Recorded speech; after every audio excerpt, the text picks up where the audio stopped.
Good morning all of you. जैसा कि मैंने आपको बताया कि आज हम मेधावी एग्ज़ाम सीरीज़ 2023 का प्रैक्टिस पेपर नंबर 6 करने वाले हैं। तो चलिए शुरू करते हैं आज का मेधावी एग्ज़ाम प्रैक्टिस का पेपर नंबर 6, जिसमें कि पहला पार्ट हमारा हिंदी से रिलेटेड है बेटा। तो देखो, शुद्ध रूप लिखिए। जो पहला क्वेश्चन है वो है शुद्ध रूप लिखना है, मतलब ये गलत लिखे हुए हैं, इनको हमें सही करके लिखना है।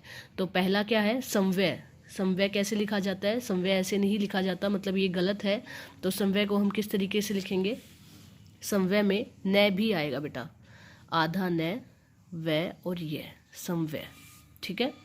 नेक्स्ट है प्रश्न। तो प्रश्न आप सब जानते हो, कई बार यूज़ करते हो अपने हिंदी में। तो प्रश्न ऐसे नहीं लिखा जाता है। प्रश्न कैसे लिखा जाता है? इस तरीके से लिखा जाता है। ठीक है। फिर है व्यवहार। व्यवहार में पूरा वह नहीं आता बेटा, आधा आता है, तो व्यवहार। नेक्स्ट है फोर्थ है आशीर्वाद। आशीर्वाद होता है, ना कि आशीर्वाद। तो श पे रह नहीं आएगा, वह पे आएगा बेटा, आशीर्वाद। ठीक है, आए समझ में? नेक्स्ट देखिए, अर्थ लिखिए। इनके हमें अर्थ बताने हैं कि इनका मतलब क्या होता है। तो आनंद, आज तो खाने में आनंद आ गया, मतलब मुझे खुशी मिल गई आज का खाना खा के, तो खुशी। फिर है निर्मल। निर्मल जल बोलते हैं ना, निर्मल जल मतलब स्वच्छ जल, साफ सुथरा, स्वच्छ। देन इच्छा। इच्छा का मतलब कोई अभिलाषा या कोई कामना। तो इच्छा का मतलब क्या होगा? अभिलाषा या कोई कामना, कोई मन्नत। फिर है उद्यान।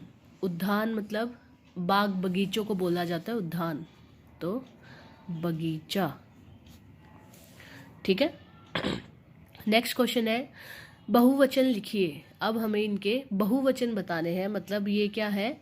एक वचन है, हमें इनको कई गुना बताना है कि जब बहुत सारी चीज़ें होती हैं तो उसको किस तरीके से बोला जाता है। तो यहाँ पे लिखा हुआ है पहला खिड़की, तो इसका क्या होगा? खिड़कियाँ। देखो जानते तो सब है, लेकिन लिखने में गलती कर जाते हैं, तो हमें उस पर ज़्यादा ध्यान देना है।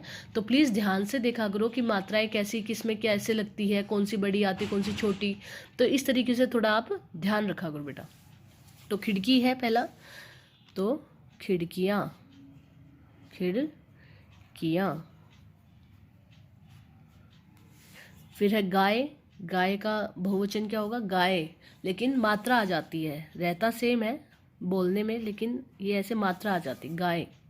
ठीक है, यहाँ तक आया समझ में? नेक्स्ट देख लेते हैं। नेक्स्ट है बेटा आपका दवाई। तो दवाई का क्या होगा? ये रिपीट हो चुका है, पहले की प्रैक्टिस पेपर्स में भी हमने किया था। तो दवाई का होगा दवाइयाँ। क्या होगा? दवाइयाँ। ठीक है। फिर है मेज। मेज का क्या होगा? मेजें। बहुत, एक मेज को मेज और बहुत सारी मेज हो तो मेजें। नेक्स्ट क्वेश्चन है आपका मुहावरों का वाक्य में प्रयोग कीजिए। ये यहाँ पे मुहावरे दिए हुए हैं, इनके अर्थ तो हमें पता लगाने ही लगाने हैं, साथ में हमें उनको एक उसमें वाक्य में प्रयोग करके बताना है कि वाक्य में किस तरीके का इसका प्रयोग किया जाएगा। तो कलई खुलने का मतलब क्या होता है? क्या आपकी जो भी चीज़ें हैं वो हमें पता चल जाती हैं। तो दोस्त के सच बोलने पर उसकी झूठ की कलई खुल गई, मतलब उसका सारा पोल पट्टी उसकी पता चल गई हमें। तो दोस्त के सच बोलने पर उसकी कलई, मतलब उसका राज खुल गया, कलई खुल गई मतलब राज खुल जाना। घड़ों पानी पड़ना। घड़ों पानी पड़ना मतलब क्या होता है? मतलब किसी से, जैसे मान लो कि मैंने किसी से पैसे लिए थे और मैं उसको नहीं चुका पाई, तो वो क्या हो गया? घड़ों पानी पड़ना, मतलब एकदम से मुसीबत पड़ना। तन्नू ने जब अपनी दोस्त से पैसे मांगे तो घड़ों पानी पड़ गया, मतलब वो उसको नहीं दे पाई। ठीक है। तन्नू के अपनी दोस्त से पैसे मांगने पर घड़ों पानी पड़ना। ठीक है। फिर है दाल ना गलना, मतलब जो बात हम कर रहे हैं, जो हम बात किसी को एग्री करने के लिए कर रहे हैं वो हमारे बहकावे में नहीं आया, मतलब हमारी वहाँ पे दाल नहीं पकी, हमारा वहाँ रंग नहीं जमा। तो जब शिवानी के पापा के स्कूल में जानकारी होने पर भी दाल ना गली, मतलब मान लो तुम्हारी जानकारी थी बड़े अफसर से, लेकिन तुम्हारी बात फिर भी नहीं मानी गई, मतलब तुम्हारी दाल फिर भी नहीं पकी। तो शिवानी के पापा की स्कूल में जानकारी होने पर भी दाल न गलना, दाल न गली। ठीक है।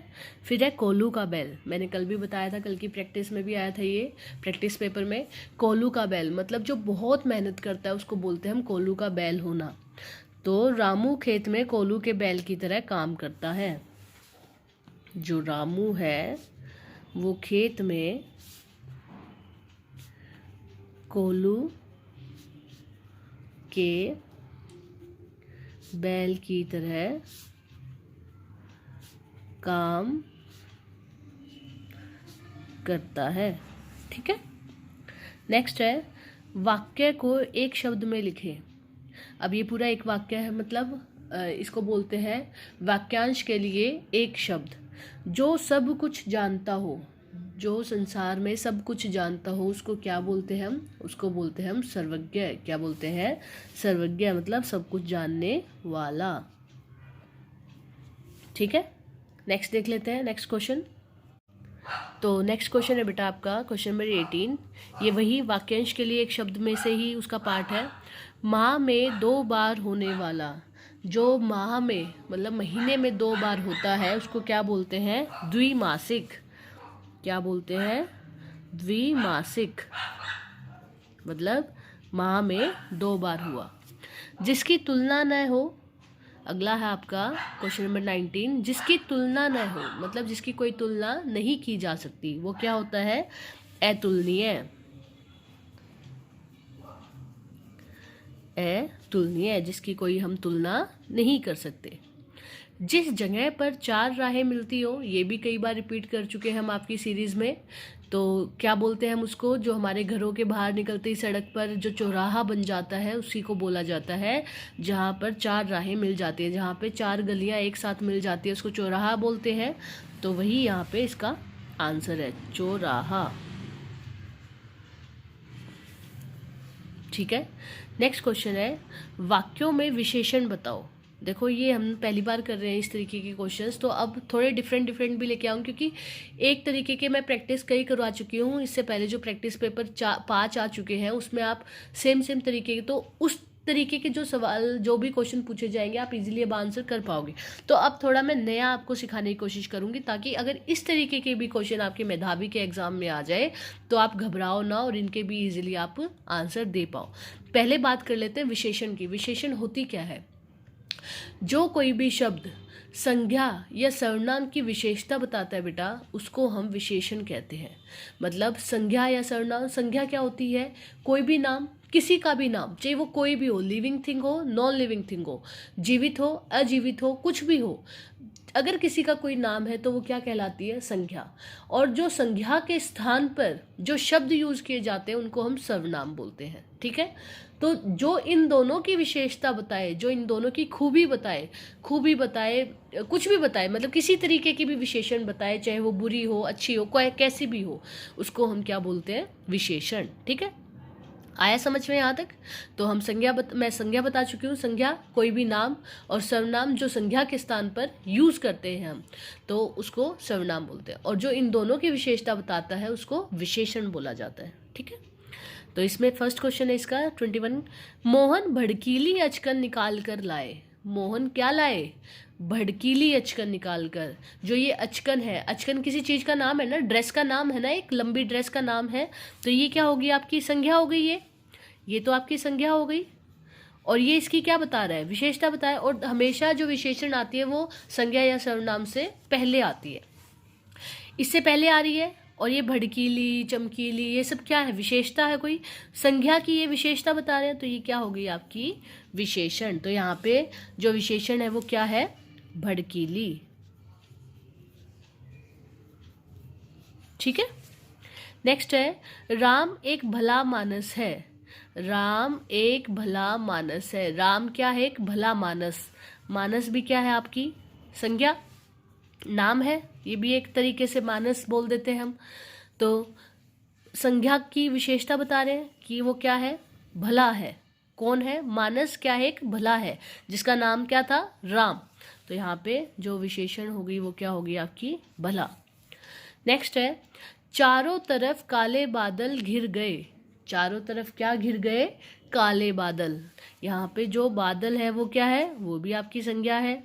और इसकी विशेषता कौन बता रहा है, ये काले। तो ये क्या हो गई आपकी विशेषण। तो काले क्या है, बादल है। आया समझ में यहाँ तक। नेक्स्ट देखते हैं, खाली स्थान भरो। अब यहाँ पे कुछ डैश दिए हुए हैं, इनको हमें भरना है। तो ये लाइनें हैं आपकी, जो कि आपकी कविता वगैरह से ली गई है।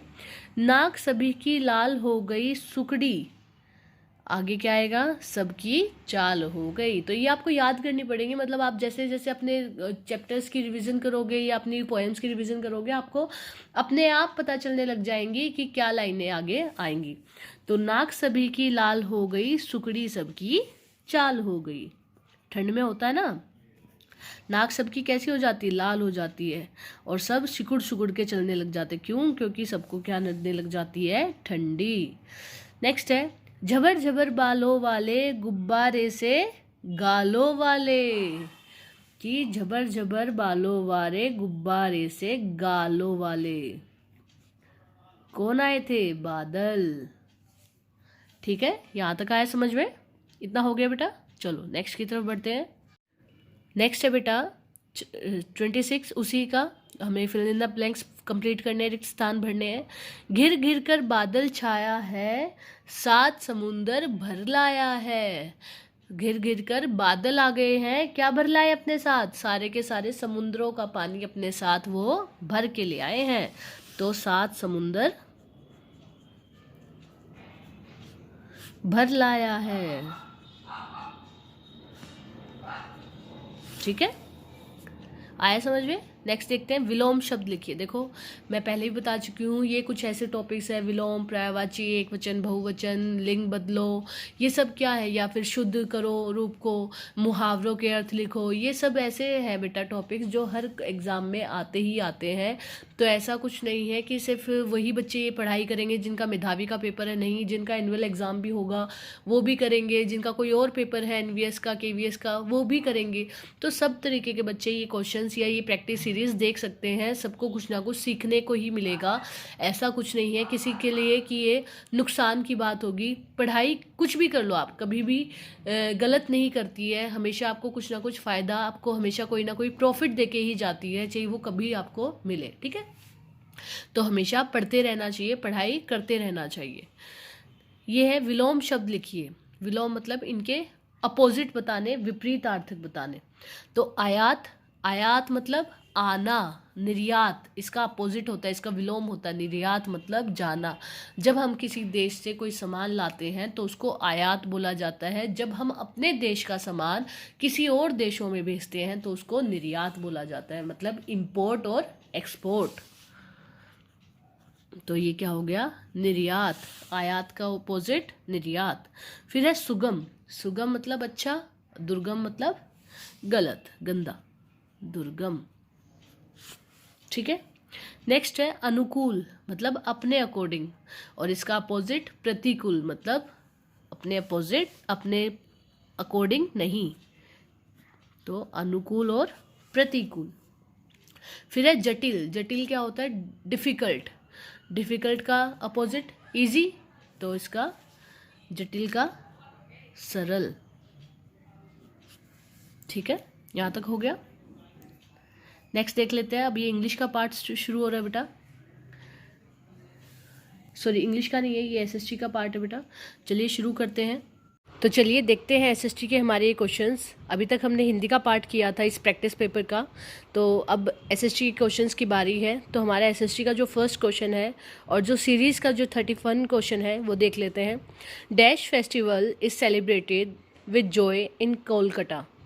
पूछा है कलकत्ता में मनाया जाने वाला त्यौहार, बहुत ही धूमधाम से मनाया जाने वाला त्यौहार कौन सा है, जिसे वहाँ के बंगाली लोग बहुत ही ज़्यादा धूमधाम से मनाते हैं यहाँ, या फिर ये कहें कि आजकल हर जगह ये त्यौहार बहुत अच्छे तरीके से मनाया जाता है। तो वो कौन सा त्यौहार है बेटा जो कलकत्ता में बहुत अच्छे से मनाया जाता है, या कोलकाता में बात करें तो वो है आपका दुर्गा पूजा।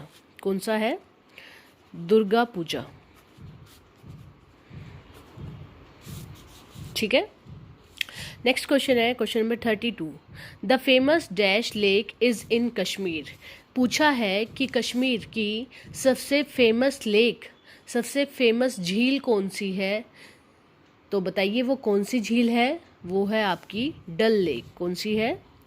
डल झील।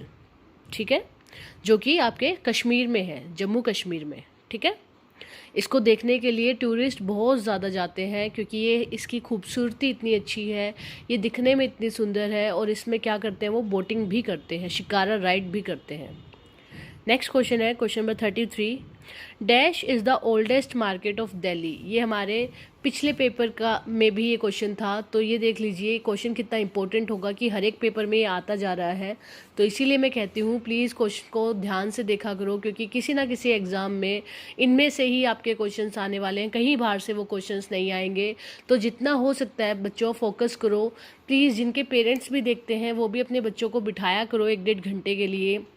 बच्चे फ़ोन में अलग अलग चीज़ें देखते हैं, शॉर्ट्स देखते हैं, कोई किसी का कुछ और अजीब सी चीज़ें देखते हैं। अच्छा है ना हम उनको पढ़ाई की तरफ लेके जाएं। अगर वो फ़ोन का यूज़ कर भी रहे हैं तो अच्छी चीज़ के लिए करें ना, ऐसे नहीं कि अपना टाइम पास करके अपना टाइम वेस्ट करें वो, और पढ़ाई के टाइम पे उन्हें बिल्कुल भी कुछ ना समझ में आए। तो इसीलिए कहती हूँ प्लीज़ जिनके पेरेंट्स भी इस वीडियो को देखते हैं या जो बच्चे भी देखते हैं, प्लीज़ बेटा रोज़ मैं वीडियो अपलोड करती हूँ, एक संडे को छोड़ती हूँ सिर्फ। तो प्लीज़ सारी की सारी वीडियोस देखा करो, अच्छे से समझा करो, और कुछ डाउट हो तो पूछा करो। ये आप ही के लिए मैंने प्लेटफॉर्म बनाया है, आप ही की स्कूलिंग के लिए मैंने प्लेटफॉर्म बनाया, ताकि कभी कभार क्या होता है कोई बच्चा स्कूल नहीं जा पाता है, या कभी कभार बच्चों को समझ में नहीं आता, या हमारे पास टाइम नहीं होता कि हम उन चीज़ों को अच्छे से फोकस करके समझाएं। तो इसीलिए मैंने प्लेटफॉर्म क्रिएट करा है, ताकि मेरे सभी बच्चे अच्छे से अपने मेधावी का पेपर दे सके, अपने एनुअल एग्ज़ाम में अच्छे ग्रेड लेके आ सकें, ताकि अगले साल वो मेधावी का एग्ज़ाम दे सकें, या कोई भी एग्ज़ाम की आप तैयारी कर रहे हो तो उनमें ये सब चीज़ें मोस्ट इम्पोर्टेंट है।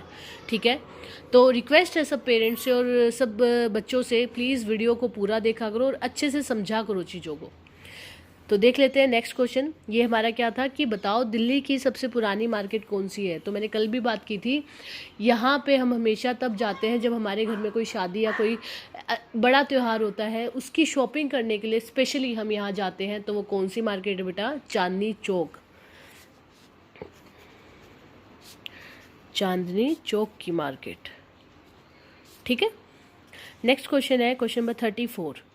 Dash is the capital of India. बताओ हमारे इंडिया की, हमारे भारत की कैपिटल कौन है जहां हम रह रहे हैं? न्यू दिल्ली या फिर दिल्ली? सिर्फ दिल्ली बेटा, क्योंकि न्यू दिल्ली तो दिल्ली की ही कैपिटल हो जाएगी। ठीक है, नेक्स्ट है question number 35। Dash is celebrated on 2 अक्टूबर। 2 अक्टूबर को मनाया जाने वाला एक हॉलीडे है या एक त्यौहार है कहें इस तरीके से, या किसी का बर्थडे है जो हम सेलिब्रेट करते हैं, वो क्या है? और वो एक नेशनल हॉलीडे में काउंट होता है, हमारी राष्ट्रीय छुट्टी के नाम से वो मानी जाती है। हम किसका बर्थडे इस दिन सेलिब्रेट करते हैं? तो हम इस दिन मनाते हैं गांधी जयंती। गांधी जी का जन्म हुआ था इस दिन, तो हम उन्हीं की याद में उनका बर्थडे सेलिब्रेट करते हैं हमेशा 2 अक्टूबर को, गांधी जयंती। ठीक है, नेक्स्ट क्वेश्चन देख लेते हैं। तो नेक्स्ट क्वेश्चन देखिए बेटा, question number 36। Dash is the main dance of Punjab. पूछा है कि पंजाब में होने वाला सबसे मुख्य जो डांस है, जो नृत्य है, वो कौन सा है, जो वहाँ के लोग बहुत खुशी के साथ, बहुत धूम धड़ाके के साथ करते हैं। और हर जगह कोई भी त्यौहार हो, कोई भी फेस्टिवल हो, कुछ भी हो, कोई भी छोटा फंक्शन हो, बड़ा फंक्शन हो, कोई भी शादी हो, या वहाँ के लोग हमेशा ये डांस फॉर्म ज़रूर करते हैं। वो फेमस है उनके लिए, तो वो कौन सा है। और स्पेशली मेल के लिए, क्योंकि लेडीज़ के लिए भी जो डांस फॉर्म है उसका नाम अलग है, वो भी मैं आपको साथ के साथ बताऊंगी। लेकिन जो फेमस माना जाता है और वो मेल करते हैं या लेडीज़ भी करती हैं आजकल, तो उसे क्या बोला जाता है, भांगड़ा। हर कोई भांगड़ा पाता है वहाँ पे। और वहाँ की लेडीज़ क्या करती है, गिद्दा। तो ये 2 डांस फॉर्म है जो कि आपकी कहाँ की है, पंजाब की मोस्ट फेमस डांस फॉर्म्स हैं। नेक्स्ट क्वेश्चन है, अब हमें इनके रिलेशंस बताने हैं। जैसे कि यहाँ जयपुर लिखा हुआ है कि, तो हम स्पेशली इन सिटीज़ के या इन चीज़ों, ये जो यहाँ पे लिखा हुआ है, इनकी फेमस बातें बताएंगे कि ये क्यों फेमस है, किस चीज़ के लिए फेमस है। ठीक है, तो पहला देख लेते हैं जयपुर। जयपुर को हम क्या बोलते हैं बेटा, हम बोलते हैं उसको पिंक सिटी बोलते हैं ना, गुलाबी शहर। तो ये फेमस है, जयपुर फेमस है अपनी पिंक सिटी के लिए। उसका नाम है ये, जयपुर का एक अदर नेम है ये असम। असम में क्या होते हैं सबसे ज़्यादा, जो खेती बाड़ी होती है वो किस चीज़ की होती है,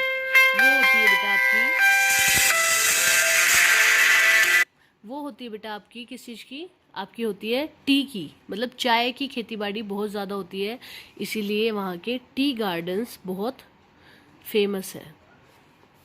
नेक्स्ट है पंजाब। पंजाब क्यों फेमस है, बताओ ज़रा। ये जो भंगड़ा, ये जो गिद्दा पाते हैं, वो किस दिन, सबसे फेमस त्यौहार उनका पंजाब का वो कौन सा है, बैसाखी। कौन सा है, बैसाखी। तो पंजाब की क्या क्वालिटी है कि वहाँ पे जो त्यौहार मनाया जाता है वो कौन सा है, बैसाखी। नेक्स्ट है गुरु पर्व। अब बताओ गुरु पर्व क्या क्यों फेमस है। एक तो हमें पता है गुरु पर्व हम इसलिए मनाते हैं क्योंकि गुरु नानक देव जी का बर्थडे हुआ था इस दिन, मतलब उनका जन्म हुआ था, उनके बर्थडे के नाम पे हम ये दिन सेलिब्रेट करते हैं, पूरे देश में मनाया जाता है धूम धड़ाके के साथ। और दूसरी बात, ये कार्तिक पूर्णिमा को आता है। कब आता है, कार्तिक पूर्णिमा को। तो जब भी कार्तिक पूर्णिमा होती है तो उसका मतलब क्या है, उस दिन हम क्या सेलिब्रेट करेंगे, गुरु पर्व। ठीक है। नेक्स्ट है बिहार। अब बताओ बिहार क्यों फेमस है। छठ पूजा होती है ना, दिवाली के 4 दिन बाद छठ पूजा आती है, दिवाली के 6 दिन बाद छठ पूजा आती है, तो इसीलिए बिहार क्या है, फेमस अपनी छठ पूजा के लिए। ठीक है। लास्ट बच गया बेंगलोर। बेंगलोर को भी एक सिलिकॉन वैली के नाम से जानते हैं बेटा। जो ये बेंगलोर सिटी है, ये जो बेंगलोर शहर है, इसको सिलिकॉन वैली बोला जाता है क्योंकि यहाँ पे क्या है, सबसे ज़्यादा कंप्यूटर्स, आईटी टेक्नोलॉजी के जो काम होते हैं वो यहीं पे होते हैं, इसीलिए इसको किस नाम से पुकारा जाता है, सिलिकॉन वैली के नाम से। आया आपको समझ में ये।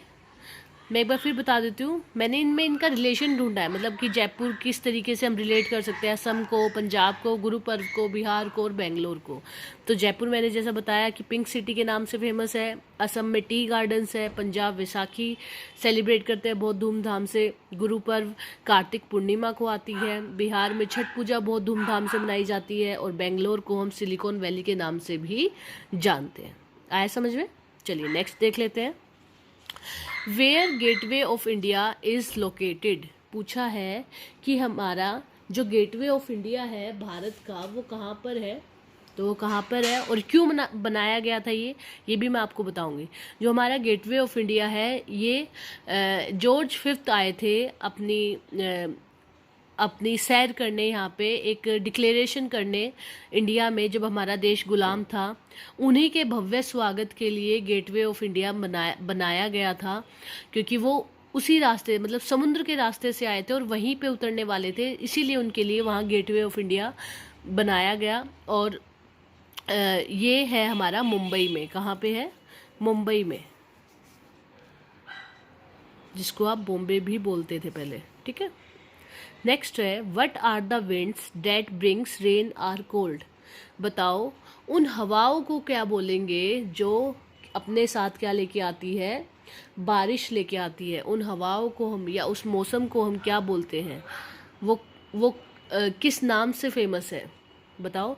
जब हमारे यहाँ बहुत ज़्यादा बारिश होती है तो हम उसको क्या नाम बोलते हैं, क्या नाम देते हैं उस मौसम को? मॉनसून। क्या बोलते हैं? मॉनसून। तो ये वो हवाएं हैं जो अपने साथ क्या लेके आती है? क्या लेके आती है? बारिश। ठीक है, नेक्स्ट क्वेश्चन देख लेते हैं। Which is the main animal of Thar desert? Thar, जैसा कि आप जानते हो, इंडिया का सबसे बड़ा रेगिस्तान है, सबसे बड़ा डेजर्ट है, और इसमें चलने वाला एक मेन और फोकस एनिमल कौन सा है जिसके बिना यहाँ पे सवारी नहीं की जा सकती, या यहाँ पे घूमा नहीं जा सकता, या यहाँ पे ट्रैवल नहीं किया जा सकता? एक तरीके से कहें तो इस डेजर्ट की वो जान है। तो बताओ वो कौन सा एनिमल है जो कि बहुत कम रिसोर्सेज पर यहाँ पे रहता है और यहाँ के लोगों को एक जगह से दूसरी जगह ले जाने के लिए बहुत ज़्यादा हेल्पफुल है, स्पेशली रेगिस्तान में, थार डेजर्ट में। तो कौन सा है बेटा? कैमल। कौन सा है? कैमल, जो बहुत कम पानी पी के क्या कर लेता है? बहुत दूर दूर तक ट्रैवल इजीली कर लेता है। ठीक है, चलिए नेक्स्ट देखते हैं। तो चलिए देखते हैं नेक्स्ट क्वेश्चन। नेक्स्ट क्वेश्चन है आपका, विच is the national bird of India? ये मैं आपको बहुत बार करवा चुकी हूँ ये क्वेश्चंस, तो इसीलिए रिपीट में करवा रही हूँ ताकि बच्चों की रिवीजन होती रहे और बच्चे भूले ना बिल्कुल भी। तो प्लीज़ इन चीज़ों को याद रखा करो और जल्दी से जल्दी आंसर देने की कोशिश किया करो। तो बताओ हमारा नेशनल बर्ड क्या है? हमारा नेशनल बर्ड है पीकॉक। क्या है? पीकॉक। नेक्स्ट है, who build the Jama Masjid? पूछा है कि जो जामा मस्जिद है हमारी दिल्ली की, वो किसने बनाई थी? बताओ वो किसने बनाई थी बेटा? कौन थे जिन्होंने वो बनाई थी, या जिनके नाम से वो बनी हुई है कि हाँ जामा मस्जिद इन्होंने बनाई है? तो वो थे हमारे शाहजहाँ।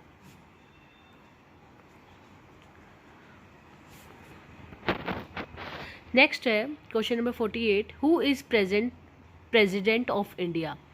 हमारे देश के अभी के राष्ट्रपति कौन है, या जो अभी अभी अपॉइंट हुए थी हमारी जो राष्ट्रपति हैं वो कौन है? वो कौन है? द्रौपदी मुर्मू। कौन है? द्रौपदी मुर्मू। ठीक है, ये सेकंड हमारी प्रेसिडेंट हैं जो कि लेडी हैं एक, और ये क्या है, एक शेड्यूल्ड ट्राइब से बिलोंग करती हैं। तो ये बहुत इसकी बात है, खुशी की बात है कि इन्होंने इतने एफ़र्ट्स लगाए हैं और आज इस मुकाम पे खड़ी हैं कि हमारे देश की क्या है? राष्ट्रपति है। ठीक है, और इन्हीं का पहला रिपब्लिक डे था जो इस साल मनाया गया है, जो हमने परसों मनाया, सेलिब्रेट किया है 26 जनवरी को, 74वां गणतंत्र दिवस। वो इनका पहला क्या था? रिपब्लिक डे सेलिब्रेट इन्होंने किया है, झंडा फहराया इंडिया गेट पे। ठीक है, नेक्स्ट क्वेश्चन है, राइट और रॉन्ग बताना है। हमने कुछ स्टेटमेंट्स लिखी हुई है और पूछा है कि क्या वो सही है या वो गलत है। तो हमें, अगर हमने फैक्ट्स पढ़े हुए होंगे, हमें कुछ नॉलेज होगी, तो हम इजीली बता पाएंगे कि हाँ ये गलत है, ये सही है।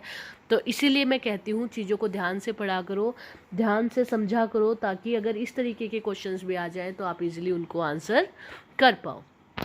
तो क्वेश्चन नंबर 49 है, a compilation of maps is called atlas. बताओ क्या अगर मैप्स को इकट्ठा करके रखा जाए या उसकी एक बुकलेट बनाई जाए तो उसको एटलस बोला जाता है? क्या उस बुक को एक नाम दिया गया है एटलस का, जिसमें बहुत सारे मैप्स हैं? बताओ जल्दी से। Yes, this is right. जो मैप्स की जो बुक होती है उसको क्या बोलते हैं हम? एटलस। तो yes, this is right. Next है, फिरन is Warne by people of Uttarakhand. फिरन नाम की एक पोशाक क्या, या फिरन नाम की एक चीज़ होती है, क्या वो उत्तराखंड के लोग पहनते हैं? येस और नो? No, it's wrong. वो कहाँ के लोग पहनते हैं? जम्मू कश्मीर के लोग पहनते हैं, ताकि वो अपने आप को किससे प्रोटेक्ट कर सके? ठंड से प्रोटेक्ट कर सके। ठीक है, तो ये रॉन्ग है बेटा। नेक्स्ट है, a large flat piece of land is called mountain. No no no, ये तो मतलब स्टेटमेंट पढ़ते ही हमें पता चल जाएगा कि नहीं, ये तो बिल्कुल ही गलत है। क्योंकि माउंटेन कैसी होती है? ऊंची, जहाँ पे चोटी होती है उनको क्या बोलते हैं? माउंटेन्स बोलते हैं। तो ये तो बिल्कुल ही गलत है। हमें पता है कि जो फ्लैट पीस ऑफ लैंड होगा, और जो माउंटेन से छोटा होगा उसको हम प्लेट्यू बोलते हैं, पठार बोलते हैं। और माउंटेन कभी भी फ्लैट नहीं होती, वो बिल्कुल समतल नहीं होती, कभी भी हमेशा खड़ी होती है, चढ़ाई वाली होती है, और हमेशा ऊपर उसके चोटी होती है। तो ये भी स्टेटमेंट क्या हुई आपकी? रॉन्ग। नेक्स्ट है, Punjab is called the state of reverse. क्या पंजाब को रिवर्स की स्टेट बोला जाता है? यस और नो? पहले हम पंजाब का मतलब समझ लेते हैं। यस, हमें पता है, पंज मतलब पाँच और आब मतलब पानी। वो शहर, वो जगह, वो स्टेट जो 5 रिवर्स के बीच में बसी हुई है, उसको हम पंजाब बोलते हैं। तो yes, this statement is right. ये बिल्कुल करेक्ट है कि हाँ, पंजाब को रिवर्स की स्टेट भी बोला जाता है। This is right. नेक्स्ट है, in January it is very cold in North India. क्या उत्तरी भारत में जनवरी के टाइम पे बहुत ठंड होती है? पहले मुझे बताओ, उत्तर भारत में क्या है जिससे ठंड होती है? तो हमारे उत्तर भारत में ठंड इसलिए होती है क्योंकि यहाँ पे हमारा क्या है? हिमालय है। और जो हिमालय से ठंडी हवाएं चलती हैं तो वो पूरे नॉर्थ इंडिया को क्या कर देती हैं? ठंडा कर देती हैं। इस वजह से जनवरी में नॉर्थ इंडिया में बहुत ज़्यादा ठंड होती है, और साउथ इंडिया में जो मौसम होता है वो पूरे साल क्या रहता है? सेम रहता है। वहाँ पे ज़्यादा, ना तो ज़्यादा ठंड होती है और ना ज़्यादा गर्मी होती है, क्योंकि उसके आसपास क्या है? समुद्र। तो yes, this is right. Next है, Chandni Chowk was named by Jahanara. कि जो चांदनी चौक का जो नाम रखा गया है वो जहानारा के नाम पे रखा गया है। इज़ इट करेक्ट और नॉट? यस, जो चांदनी चौक है वो जहानारा के नाम पे रखा गया है। तो दिस इज़ राइट। जहानारा क्या थी? हमारे जो ये शाहजहाँ हैं, इनकी बहन थी वो। ठीक है, चलिए नेक्स्ट देखते हैं। तो बेटा नेक्स्ट क्वेश्चन देखते हैं, question number 55। What is called Elanga. Elanga किनको बोला जाता है? बताओ। तो ये वो बड़े बड़े पत्थर होते हैं जिनको हम अलंगा बोलते हैं। ठीक है, large pieces of stones is called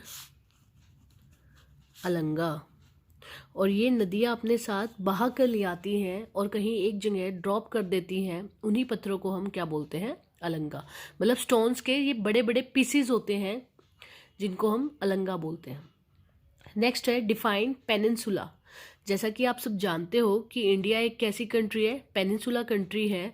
क्यों? क्योंकि ये 3 तरफ से किससे घिरी हुई है? पानी से, और एक तरफ से स्थल से घिरी हुई है, इसीलिए हम इसको पेनिनसुला कंट्री बोलते हैं। तो यही इसकी डेफिनेशन होगी कि वो the part of land that is surrounded by sea on 3 side is called peninsula. वो पार्ट लैंड का जो 3 तरफ से समुद्र से घिरा हो उसे पेनिनसुला बोला जाता है। The part of land that is surrounded by sea on 3 sides is called peninsula। आया समझ में? नेक्स्ट है question number 57। What is walker water. बताओ, वॉकर वाटर किसे बोलते हैं? मतलब चल के आने वाला पानी। पानी चलता है? नहीं, चलता नहीं है, लेकिन हम एक डिफाइन कर रहे हैं, मतलब एक परिस्थिति को डिफाइन कर रहे हैं कि जहाँ पे पानी चल कर जाता है, जहाँ पे पानी को भेजा जाता है, वो होता है वॉकर वाटर। तो the water that comes from the land in Rajasthan is called walker water. मतलब रेगिस्तान में, राजस्थान में जो पानी लैंड से निकलता है, जो उस भूमि से निकलता है, उसको क्या बोलते हैं? Walker water. नेक्स्ट है question number 58। What is temperature and what is it unit. बताओ तापमान किसे कहते हैं और उसकी इकाई क्या है उसको मापने की। तापमान क्या बोलते, किसको बोलते हैं बेटा? वो लेवल जो हमारी हीट होती है, हम उसको जितना नाप सकते हैं, मतलब जो हम हीट का अंदाज़ा लगा सकते हैं कि हमारे पृथ्वी पर कितनी हीट है इस टाइम पे, उसको टेम्परेचर बोला जाता है, या उस प्लेस के तापमान को टेम्परेचर बोलते हैं। और इसको मापने की इकाई क्या होती है? सेल्सियस। क्या होती है? Celsius. The measure of the level of heat और हीट ऑफ एयर, मतलब वहाँ किसी प्लेस की हवा में जो जितनी हीट होती है उसको नापना ही क्या कहलाता है? टेम्परेचर। Is called temperature. ठीक है, और इसको मापने की इकाई क्या होती है आपकी? सेल्सियस। किस में नापा जाता है ये? आपका सेल्सियस में। ठीक है, जैसे हमारे बॉडी का नॉर्मल टेम्परेचर कितना होता है? 98.6 डिग्री सेल्सियस।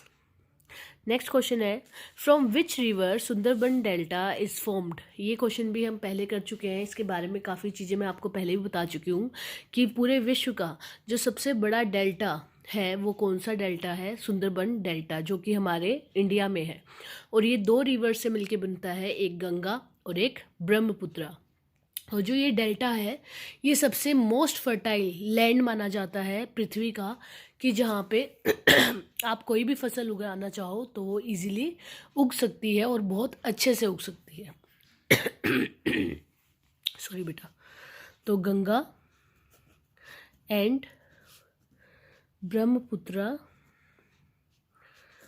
दो रिवर हैं जिनसे ये डेल्टा बनता है। Next question, question number 60, by what bridges are made in Arunachal Pradesh. बताओ अरुणाचल प्रदेश में अगर आप रह रहे हो तो वहाँ पे बनाए जाने वाले पुल किन चीज़ों से मिलके बनते हैं?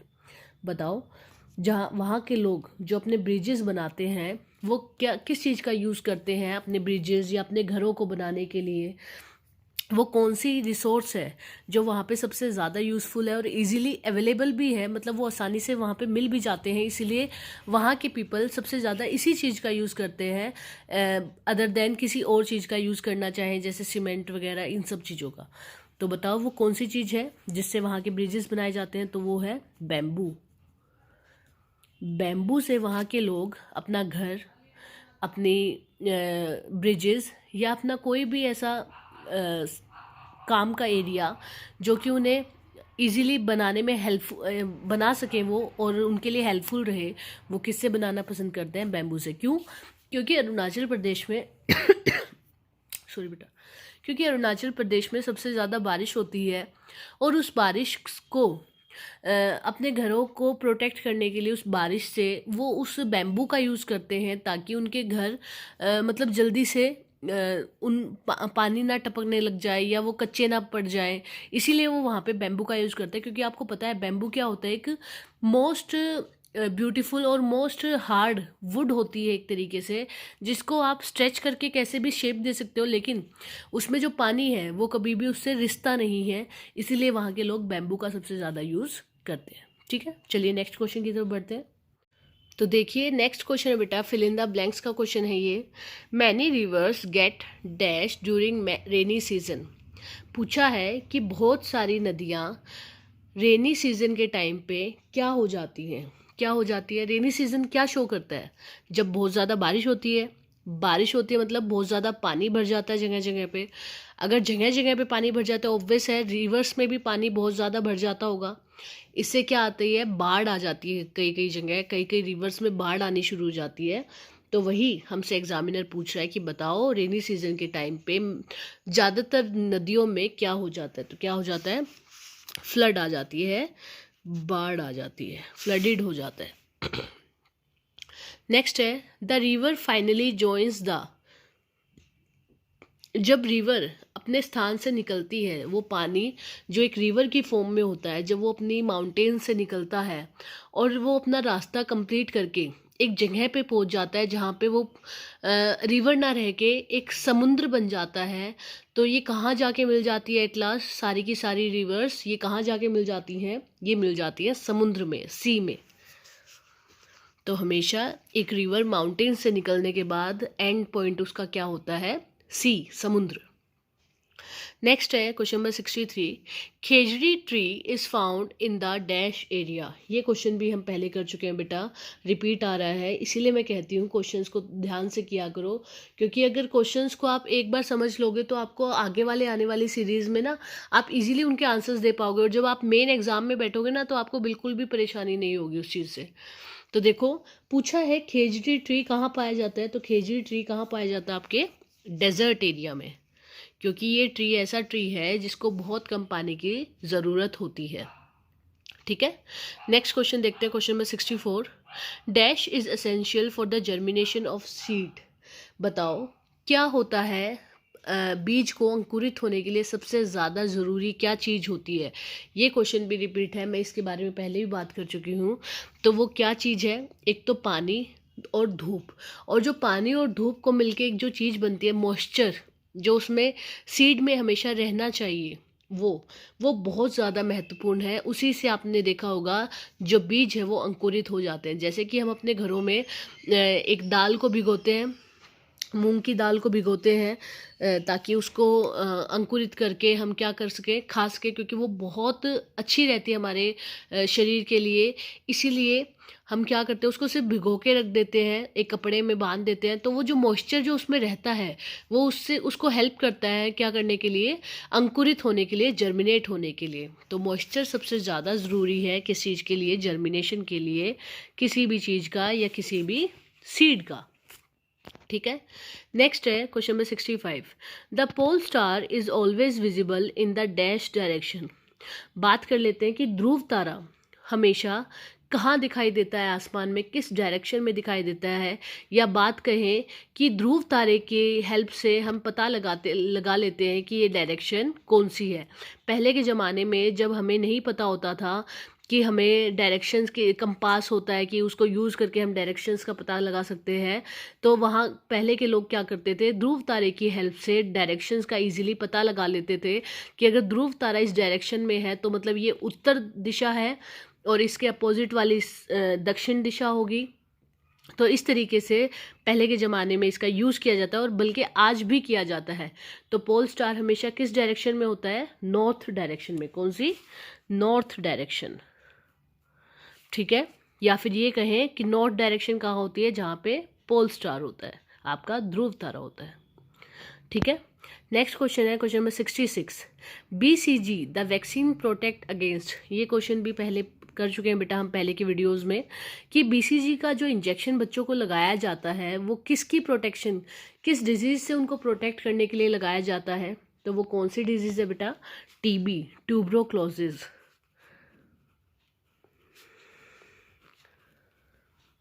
टीबी की बीमारी से बचाने के लिए हम बच्चों को क्या लगवाते हैं, BCG का इंजेक्शन लगवाते हैं, वैक्सीन करवाते हैं उनकी।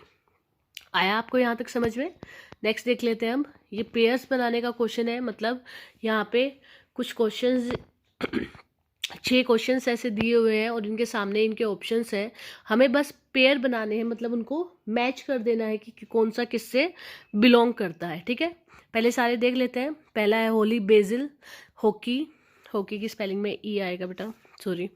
फिर है banyan, radish, kabaddi and jaundice. ठीक है, इस साइड देख लेते हैं, national game of India, liver, root, plant used in medicine, long life tree और 12 प्लेयर्स। चलिए मिलाना शुरू करते हैं। जैसा कि हमें पता है कि नेशनल गेम ऑफ इंडिया क्या है, हमारा हॉकी है, तो इसको पहले यहाँ मैच कर देते हैं। ठीक है, एक हो गया।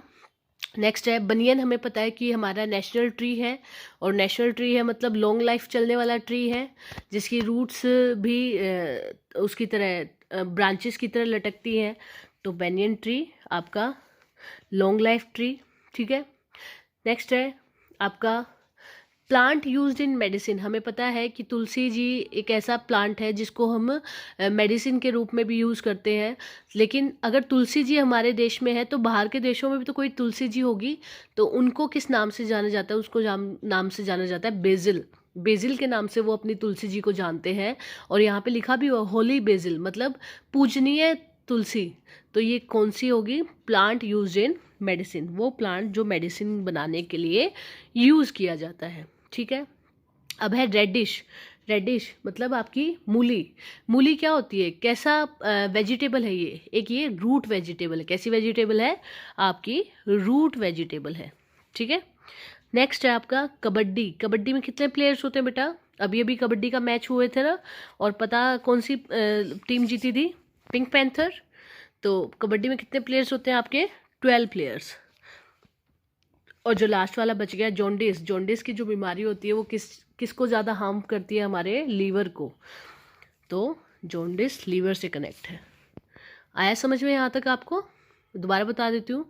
हमें इसमें पेयर्स बनाने थे इनके, तो हमने सब चीज़ों को देखा, फिर इधर देखा और चीज़ें सॉल्व करनी शुरू करी। जैसे हमें पता था नेशनल गेम ऑफ इंडिया क्या है? हॉकी, तो हमने हॉकी से मैच कर दिया। हमें पता था बनियन ट्री कौन सा है हमारा, वो ट्री जो लॉन्ग लाइफ चलता है। कबड्डी में हमें पता था 12 प्लेयर्स होते हैं। इस तरीके से हमने इनको मैच करना शुरू किया। चलो नेक्स्ट देखते हैं बेटा।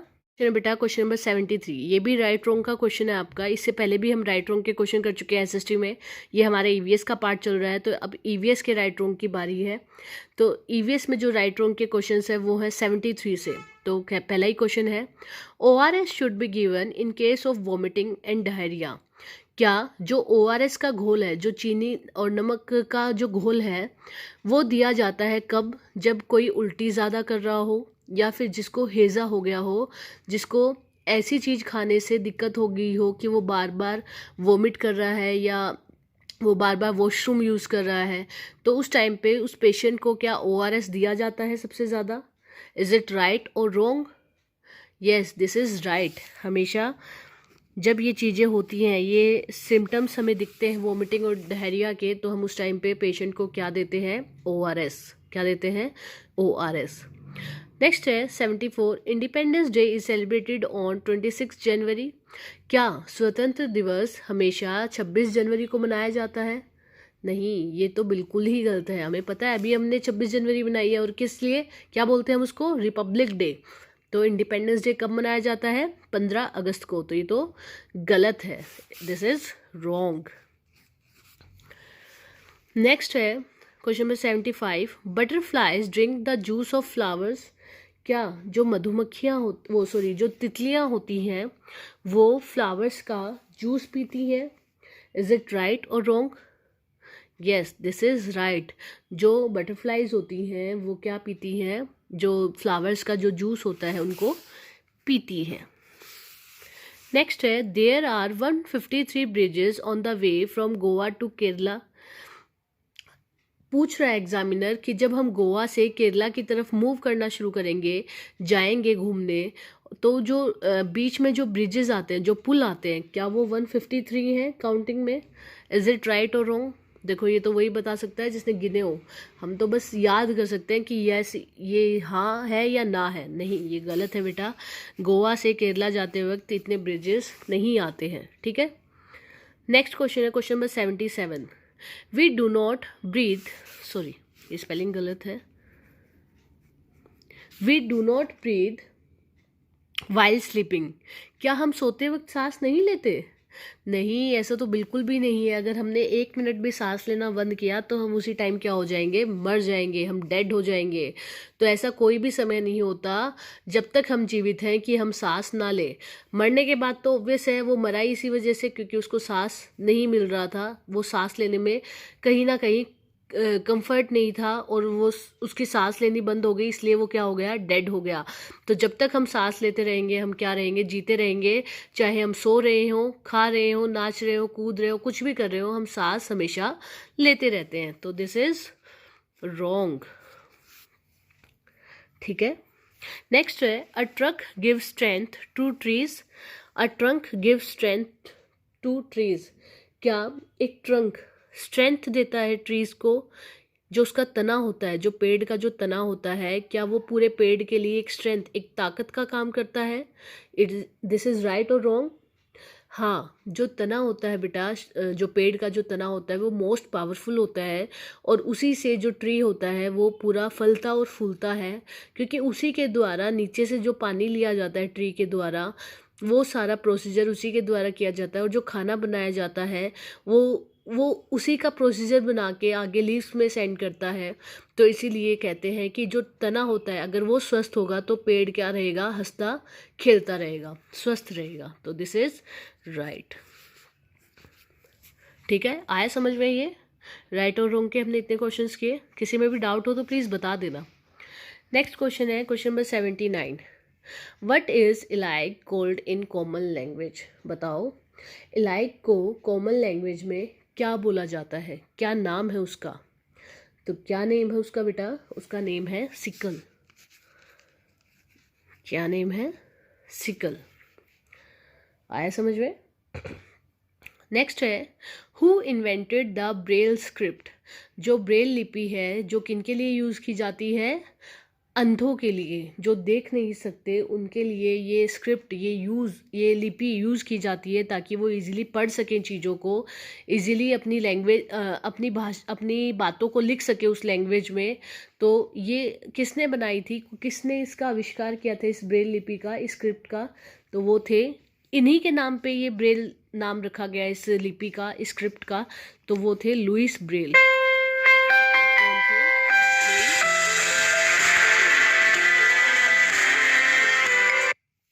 ठीक है, नेक्स्ट क्वेश्चन है question number 81। How many colours are there in rainbow? बताओ, हमारे इंद्रधनुष में कितने रंग होते हैं? ये क्वेश्चन भी आपका क्या हो रहा है, रिपीट हो रहा है। हम ये वाला क्वेश्चन पहले भी कर चुके हैं। तो कितने कलर्स होते हैं हमारे रेनबो में? 7 कलर्स होते हैं। कितने? 7 कलर्स। नेक्स्ट है, where should we cross the road? बताओ, जब हमें रोड को, सड़क को पार करना होता है तो हमें कहाँ से उसको पार करना चाहिए, या क्या तरीका होता है रोड को क्रॉस करने का? क्या हमें बस चलते जाना चाहिए, या गाड़ियाँ आ रही हैं उनके स्टॉप होने का वेट करना चाहिए, या कोई लाइट होती है जिसको देख के हमें रुकना चाहिए और उसके अकॉर्डिंग हमें रोड क्रॉस करनी चाहिए, या फिर कोई स्पेशल एक पाथ बनाया जाता है ताकि हम उस रोड को क्रॉस कर सकें? तो यस, एक पाथ होता है जब कभी भी रोड पे गाड़ियाँ चल रही होती हैं और लाइट होती है रेड की और उसके बाद ऑरेंज की, तब हमें जेब्रा क्रॉसिंग के थ्रू रोड को क्या करना चाहिए, क्रॉस करना चाहिए, क्योंकि वही एक सबसे अच्छा और सबसे ऐसा तरीका है जिससे हमें कोई हार्म नहीं पहुंचेगा, कोई हानि नहीं पहुंचेगी, और इजीली हम रोड को क्रॉस कर पाएंगे। तो हमेशा हमें जेब्रा क्रॉसिंग से ही रोड को क्रॉस करना चाहिए। तो from zebra crossing, zebra crossing को यूज़ करते हुए हमें रोड को हमेशा क्रॉस करना चाहिए, ना कभी उसके अलग की भाग के चले जाए एकदम से, नहीं, ऐसा नहीं करना चाहिए, वो हमारे लिए हार्मफुल हो सकता है। चलिए नेक्स्ट देखते हैं, नेक्स्ट क्वेश्चन। तो चलिए बेटा नेक्स्ट क्वेश्चन देख लेते हैं हमारा। नेक्स्ट क्वेश्चन है question number 83। Where is a game like polo played sitting on donkey? जैसा कि हम पोलो खेलते हैं अपने देश में घोड़े पर बैठकर, वैसा ही सेम गेम बैठकर खेला जाता है गधे पर। तो ये गेम कहाँ खेला जाता है बताइए ज़रा, आपको पता है ये गेम कहाँ खेला जाता है बेटा? ये गेम खेला जाता है आपका लद्दाख में। कहाँ पे खेला जाता है? लद्दाख में। ठीक है, तो हमारे भारत में ही लद्दाख में पोलो जैसा ही गेम किस पे बैठ के खेला जाता है? डोंकी पे, जैसा कि हम घोड़े पे बैठ के खेलते हैं। नेक्स्ट है, who wrote our national song? बताओ, हमारा जो राष्ट्रीय गीत है वो किन्होंने लिखा था? हमारा राष्ट्रीय गीत क्या है बेटा, बताओ ज़रा? वंदे मातरम। हमारा राष्ट्रीय गीत क्या है? वंदे मातरम। तो वो किन्होंने लिखा था? बंकिम चंद्र चटर्जी ने। किन्होंने लिखा था? बंकिम चंद्र चटर्जी ने। ठीक है, और हमारा नेशनल एंथम क्या है? जन गण मन। नेक्स्ट है question number 85। Which gas is needed for breathing, हमें सांस लेने के लिए कौन सी गैस चाहिए होती है या किस गैस की आवश्यकता होती है? बताओ कौन सी गैस हमें चाहिए होती है ब्रीद करने के लिए, रेस्पिरेशन के लिए? तो वो गैस कौन सी है बेटा? ऑक्सीजन। कौन सी है? हमें ऑक्सीजन की सबसे ज़्यादा ज़रूरत होती है। नेक्स्ट क्वेश्चन है question number 86। The language spoken in Goa is, Goa में बोले जाने वाली लैंग्वेज कौन सी है जो गोवा के लोग सबसे ज़्यादा बोलते हैं? कौन सी लैंग्वेज है वो आपकी? कोंकणी। कौन सी है? कोंकणी। नेक्स्ट क्वेश्चन है question number 87। What does a frog eat, एक जो फ्रॉग है, मेंढक है, वो क्या खाता है सबसे ज़्यादा? क्या खाता है बेटा वो सबसे ज़्यादा? इंसेक्ट्स। क्या खाता है? Insects. Next question question number 88 sorry. Which is the national flower, बताओ हमारा नेशनल फूल, हमारा राष्ट्रीय फूल क्या है? नेशनल फ्लावर क्या है?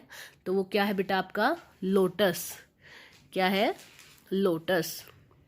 Next question, who build a nest in the trunk of tree, वो पक्षी कौन सा है जो कहाँ पर घोंसला बनाता है? पेड़ के तने में। जो पेड़ के तने में घोंसला बनाता है वो कौन सा पक्षी है? आपका वुड पैकर। वुड पैकर। ठीक है।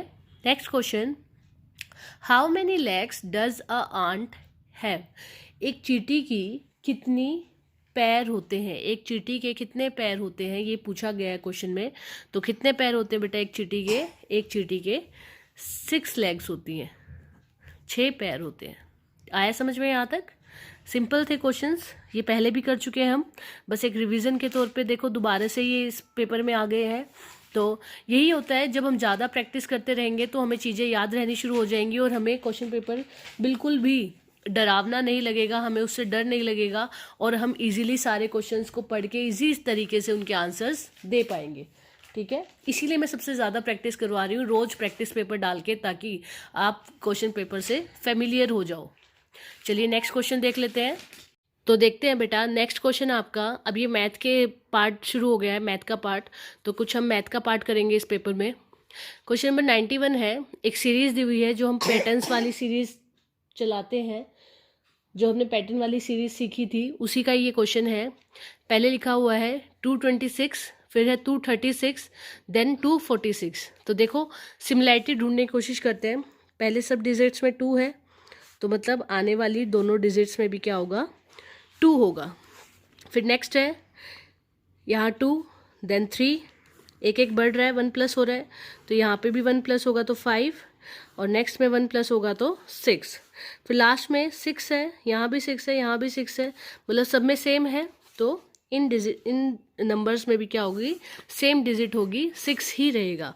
तो इस तरीके से हमने ये दोनों नंबर्स फाइंड आउट कर लिए, 256 और 266। ठीक है, तो थोड़ा सिमिलर देखने की कोशिश किया करो या प्लस माइनस करने की कोशिश किया करो, इजीली पैटर्न आपको समझ में आ जाएगा। नेक्स्ट है ABC है, देन BCD, देन CDE। पूछा है आगे कि 2 नंबर्स क्या होंगे। देखो पहले वाले में ABC लिखी हुई है, करेक्ट। फिर नेक्स्ट वाले में A छोड़ के BC अगेन लिख दिया है, और BC के बाद क्या आता है? D आता है, D लिखा है। फिर B छोड़ के CD लिख दिया है, और CD के बाद क्या आता है? E आता है। ठीक है, तो हमें C को छोड़ना है, DE लिखना है, और DE के बाद क्या आता है? F आता है। फिर हमें D को छोड़ना है, EF लिखना है एज इट इज़, और EF के बाद क्या आता है? G आता है, तो G लिखना है। तो इस तरीके से हमारे DEF आ गए और EFG आ गया। ठीक है, नेक्स्ट क्वेश्चन है question number 93। 47P, 48Q, 49R। तो पहले ये देख लेते हैं, 47 के बाद 48, 1 प्लस हुआ, 48 के बाद 49, 1 प्लस, मतलब नेक्स्ट वाले में भी 1 प्लस होगा, तो क्या आ जाएगा? 50। ठीक है, फिर P के बाद Q आता है, Q के बाद R आता है, R के बाद क्या आता है? आपका S आता है, तो 50S हो गया ये। ठीक है, आए समझ में आपको ये तीनों पैटर्न्स? चलो देखते हैं next question. Fill in the blanks. There are dash centimetre in 1 metre. बताओ 1 मीटर में कितने सेंटीमीटर होते हैं आपके? बताओ कितने मीटर, 1 मीटर में कितने सेंटीमीटर होते हैं? 100, कितने होते हैं 100। नेक्स्ट क्वेश्चन है the unit of measurement of angle is. जब कभी भी हमें एंगल को मेजर करना होता है तो उसके लिए जो यूनिट, जो इकाई यूज की जाती है वो क्या होती है आपकी, डिग्री। क्या होती है, डिग्री। और उसका सिंबल कैसा होता है, इस तरीके से, ऊपर की तरफ एक छोटी सी 0। नेक्स्ट क्वेश्चन है 96 there are dash things in 1 dozen. बताओ 1 दर्जन में कितनी चीज़ें आती हैं। जब आप 1 दर्जन चीज़ें खरीदने जाते हो तो उसमें टोटल कितने आइटम्स आपको मिलते हैं। जैसे कि हम 1 दर्जन केले खरीद रहे हैं तो टोटल केले कितने आएंगे, बनानास कितने आएंगे, 12 आएंगे। कितने आएंगे, 12। नेक्स्ट है 97 question a leap year has dash days in February. बताओ एक लीप ईयर में, एक ऐसे साल में जिसमें 366 डेज होते हैं, उसके फेब्रवरी मंथ में कितने दिन होंगे। क्योंकि जो लीप ईयर बनता है वो किसकी वजह से बनता है, हमारी फेब्रवरी, क्योंकि फेब्रवरी में क्या हो जाता है, एक दिन एक्स्ट्रा हो जाता है। नॉर्मल ईयर में फेब्रवरी में कितने दिन होते हैं, 28 डेज, और लीप ईयर में कितने डेज हो जाते हैं आपके, 29 डेज। नेक्स्ट क्वेश्चन है the diameter is dash the radius. बताओ जो डायमीटर होता है वो रेडियस का कितना गुना होता है या क्या होता है। तो जो, जैसे आप अगर सर्कल बनाओगे तो देखो ये सेंटर होता है, और हमेशा एक सर्कल का एक ही सेंटर होता है, ना कि एक से ज़्यादा। ठीक है, तो एक सेंटर से हम लेके जब बीचों बीच एक लाइन खींचते हैं तो इसको क्या बोलते हैं, पूरे को डायमीटर। क्या बोलते हैं, डायमीटर। और सेंटर से एक तरफ का हिस्सा आर होता है और दूसरे तरफ का हिस्सा भी आर होता है। इन दोनों आर को मिला के क्या बन जाता है हमारा, डायमीटर। तो डायमीटर हमेशा 2 गुना होता है किसका, रेडियस का। तो यहाँ पे लिख देते हैं ट्वाइस द रेडियस। ठीक है, d is equal to 2r। और अगर r बताना हो तो r क्या होता है, d/2, मतलब डायमीटर अपॉन में 2, डायमीटर का आधा। आया समझ में यहाँ तक। नेक्स्ट क्वेश्चन देख लेते हैं। नेक्स्ट क्वेश्चन बेटा राइट और रॉन्ग का, हमें मैथ्स में भी इस तरीके के क्वेश्चंस मिल जाते हैं। पूछा है the place value of 3 is the number in the number 56382 is 328। बताओ 56382 में जो प्लेस वैल्यू है 3 की, क्या वो 328 है। तो जैसा कि हम पहले की वीडियोस में कर चुके हैं कि प्लेस वैल्यू कैसे फाइंड आउट की जाती है, जिसकी भी हमें प्लेस वैल्यू फाइंड आउट करनी होती है उसको एज इट इज़ उस जगह पे लिख के बाकी सबको हम क्या कर देते हैं, 0 कर देते हैं, तो हमें पता चल जाता है उसकी प्लेस वैल्यू। तो चलो पहले इसमें फाइंड आउट कर लेते हैं, तभी तो हमें पता चलेगा ये राइट है या रॉन्ग है। हमें 3 की प्लेस वैल्यू फाइंड आउट करनी है, तो 3 को एज इट इज़ उसी के प्लेस पे रख के बाकी सबको 0 लिख देते हैं। तो आगे वाली 0 का कोई मतलब नहीं होता, तो पीछे वाले से क्या बन गया हमारा 300। लेकिन यहाँ एग्जामिनर क्या कह रहा है, 328 होता है, नहीं, दिस इज रॉन्ग। तो ये आंसर गलत है और ये आंसर ठीक है। तो ये गलत हुई स्टेटमेंट की, जब प्लेस वैल्यू है 3 की वो 328 है, नहीं, ये गलत है। नेक्स्ट है 4 डजन बनाना मीन्स 48 बनानास। अगर बात कर रहे हैं, जैसे हमने पिछले क्वेश्चन में अभी पढ़ा कि 1 डजन में कितने बनानास आएंगे, 12। तो बताओ क्या 4 डजन में 48 बनानास आएंगे। चलो देख लेते हैं। 1 डजन इज इक्वल टू 12। अगर 4 डजन करना है तो इसको हमने 4 से मल्टीप्लाई कर दिया, तो इधर भी करेंगे। 4 2 ज़ा 8, 4 1 ज़ा 4, 48 आता है। Yes, this is right. अगर 4 डजन हम केले ले रहे हैं, अगर 4 डजन केले हम खरीद रहे हैं तो उसमें कितने बनानास आएंगे, टोटल कितने केले आएंगे, 48। नेक्स्ट है ए मैच बॉक्स है 6 कॉर्नर्स। क्या एक मैच बॉक्स में 6 कॉर्नर होते हैं, इज इट राइट और रॉन्ग। नो, क्यूबॉइड शेप का एक मैच बॉक्स होता है, माचिस की डिब्बी होती है, उसमें 6 कॉर्नर नहीं होते। तो दिस इज रॉन्ग, गलत है ये बेटा। ठीक है, नेक्स्ट है question number 102 there are 4 zeros in lakh. पहले लिख लेते हैं कि क्या लाख में 4 जीरो आती हैं। देखो लिख के देखते हैं, 1 10 100 1000 10,000 और 1 लाख। क्या 4 जीरो हैं, 1 2 3 4 5, नहीं, यहाँ तो 5 है। तो दिस इज ऑल्सो रॉन्ग, ये भी गलत है। नेक्स्ट क्वेश्चन देखते हैं। There are 168 hours in a week. बताओ क्या एक हफ्ते में 168 आवर्स होते हैं? पहली बात, एक वीक में 1 week is equal to 7 days, 1 day is equal to 24 hours. अगर एक दिन में 24 घंटे होते हैं तो 7 दिन में कितने होंगे? 7 इंटू में 24, 7 4 ज़ा 28 का 2 कैरी, 7 2 ज़ा 14 और 12 168। तो येस, दिस इज़ राइट। अगर एक हफ्ते की बात करें या 7 दिन की बात करें तो उसमें कितने घंटे होंगे? 168। नेक्स्ट है राइट इन नंबर्स। ये हमें फिगर्स में दी हुई है, हमें इसको नंबर्स में लिखना है कि इस डिजिट को क्या बोला, इन नंबर्स को क्या बोला जाता है। 14,504, 14,005 पीछे से लिखना शुरू करेंगे। 4 आपका वंस पे, 500 500 है तो 500 पे, बीच में टेंस की वैल्यू बच गई तो 0। देन 14,000 तो 1000 पे 4 और 1, तो ये आ गया हमारा 14,504। नेक्स्ट है 4,07,11, पीछे से 11 लिखेंगे पहले, 700 पे, ये हो गया 700। अब लैख पे बात करेंगे, वंस, टेंस, 100, फिर 1000, फिर 10,000 और ये क्या है? लैख। तो 4,07,11 इस तरीके से लिखा जाएगा। ठीक है। नेक्स्ट क्वेश्चन है हाफ ऑफ 1 मीटर। बताओ 1 मीटर का आधा कितना होगा? 1 मीटर में 1 मीटर कितना होता है? 100 सेंटीमीटर होता है, तो आधा क्या होगा आपका? 50 सेंटीमीटर। क्या होगा? 50 सेंटीमीटर।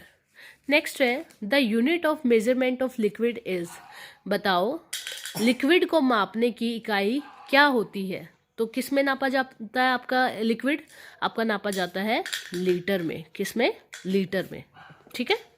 आई होप आपको आज की वीडियो पसंद आई होगी। आज की वीडियो में हमने टोटल 107 क्वेश्चंस किए हैं, लगभग 107 क्वेश्चंस हमने किए हैं, जिसमें हमने सारे के सारे सब्जेक्ट्स कवर किए हैं, चाहे वो इंग्लिश हो, हिंदी हो, मैथ्स हो, ईवीएस हो, एसएसटी हो।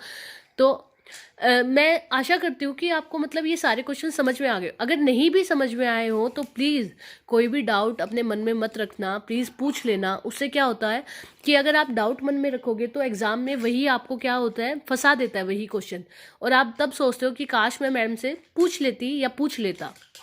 तो प्लीज़ आज की वीडियो इतनी ही थी। पसंद आए तो प्लीज़ एक लाइक कर देना। जो नए सब्सक्राइबर्स हैं प्लीज़ चैनल को सब्सक्राइब कर दो और एक लाइक कर दो, और प्लीज़ अपने फ्रेंड्स और फैमिली के साथ शेयर किया करो जितना हो सके, ताकि और बच्चे भी इस वीडियो को देख के पढ़ सकें और अपना एग्ज़ाम क्लियर कर सकें। तो ये हमारा प्रैक्टिस पेपर 6 था। अब हम ज़्यादातर प्रैक्टिस पेपर्स को ही अपलोड करेंगे ताकि आपकी जो प्रैक्टिस हो रही है वो ईजिली अच्छे से डन हो जाए। तो चलिए आज के लिए इतना ही, कल मिलते हैं नेक्स्ट वीडियो में।